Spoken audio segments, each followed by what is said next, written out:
The Katy Perry White House firework dispute has moved beyond a single TikTok video. Perry says the White House used her 2010 anthem without asking her, placing it over footage of American military strikes in Iran. She publicly condemned the pairing, saying it violated everything the song was created to represent. But the latest development is just as important. Instead of apologizing, a White House official answered Perry with a clip from her own military-themed Part of Me music video. That response created a new question. Was the administration addressing her objection or simply changing the subject?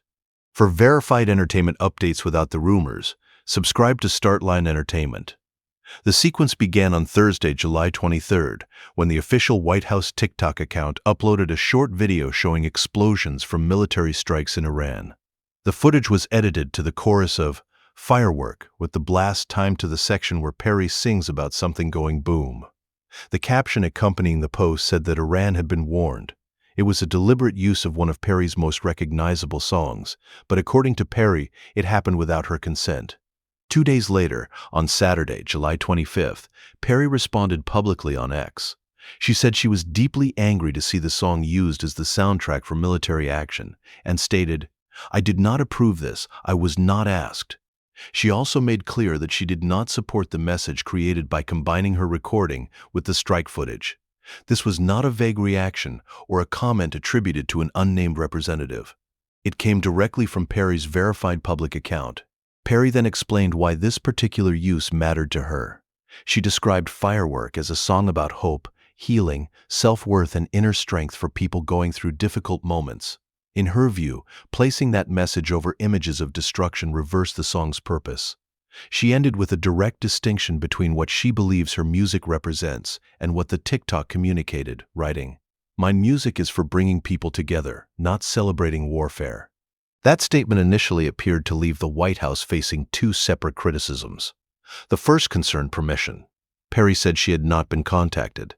The second concern meaning, she believed an anthem associated with personal resilience had been converted into a soundtrack for military force. A same-day report later added the administration's response. And that is where the story took its next turn. Deputy Assistant to the President, Kaylin Dorr, replied with the words, "This you?" and attached footage from Perry's Part of Me music video. Released in 2012, that video portrays Perry entering military training and participating in battle-themed scenes. The White House also pointed reporters toward Perry's 2023 sale of catalog rights to Litmus music. The apparent argument was that Perry herself had previously used military imagery in her work and no longer controlled every interest in the catalog in the same way she once did. But that reply did not publicly answer the narrowest question raised by Perry. It did not say whether the White House or TikTok obtained a specific license for this use. It also did not directly dispute her statement that she personally was never asked. The Part of Me comparison addressed imagery and perceived consistency, while Perry's objection concerned both permission and the political message created by the new edit. Those are related arguments, but they are not identical. There is also an important legal distinction that should not be overstated.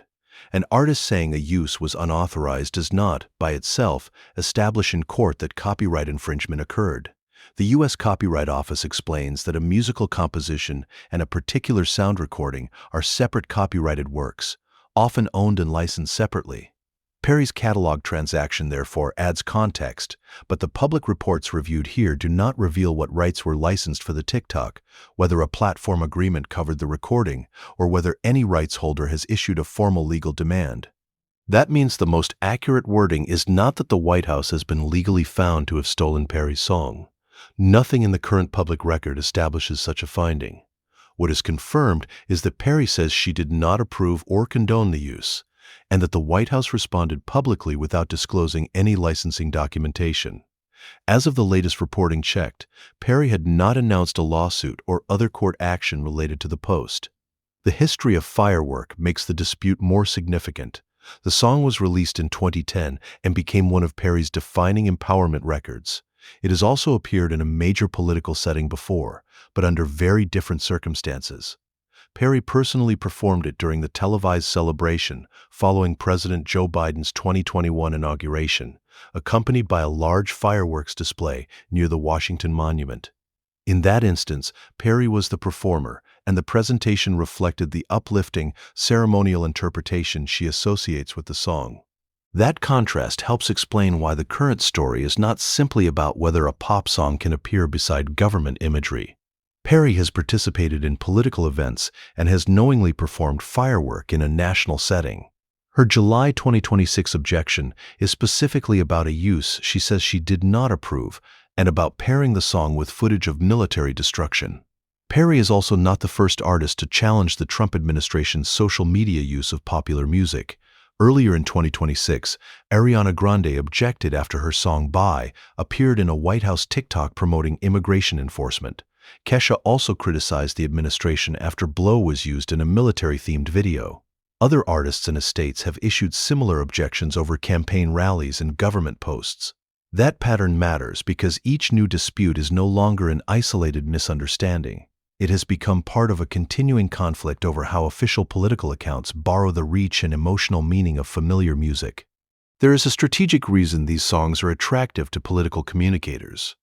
A recognizable chorus can instantly give a short video an emotion, a rhythm, and a built-in cultural reference. But that same familiarity means the performer's identity becomes attached to the message, even when the performer rejects it. Perry's statement was therefore doing more than criticizing an editing choice. It was publicly separating her name, music, and intended message from the military framing of the post. The White House response then shifted the conversation from the meaning of Firework to Perry's own history with military imagery. That may be effective as a social media counterattack, but it still leaves unresolved whether using fictional military storytelling in a music video is equivalent to using a separate song over footage presented as actual government military action. Based on the public record, that comparison remains an argument made by the administration, not an established resolution of Perry's complaint. The start-line takeaway is this. The clearest development is not that Katy Perry and the White House are already engaged in a legal battle. They are not, based on the information currently available. The confirmed story is a public dispute over permission, context, and artistic meaning. Perry says Firework was used without her approval in a way that contradicted its purpose. The White House answered by highlighting her Part of Me video and her catalog sale, but did not publicly produce evidence showing what permission covered the TikTok. What viewers should not assume is that Perry's catalog sale automatically removed her right to object publicly, or that her statement automatically proves a legal violation. Those questions involve ownership agreements, platform licensing, and potentially more than one protected work. None of the reports reviewed provides enough documentation to settle them. For now, the current status is clear. The White House posted the military video on July 23rd. Perry condemned it on July 25th and said she was never asked. A White House official responded by pointing to her previous military-themed imagery and catalog transaction. No publicly announced lawsuit, takedown demand, or final licensing explanation has followed in the sources checked. The next meaningful development would be a formal statement from a rights holder, confirmation that the video was removed or muted, or further action from Perry's representatives. Until then, the central question remains open. Will this stay a social media confrontation or become a more formal dispute over how Firework was used?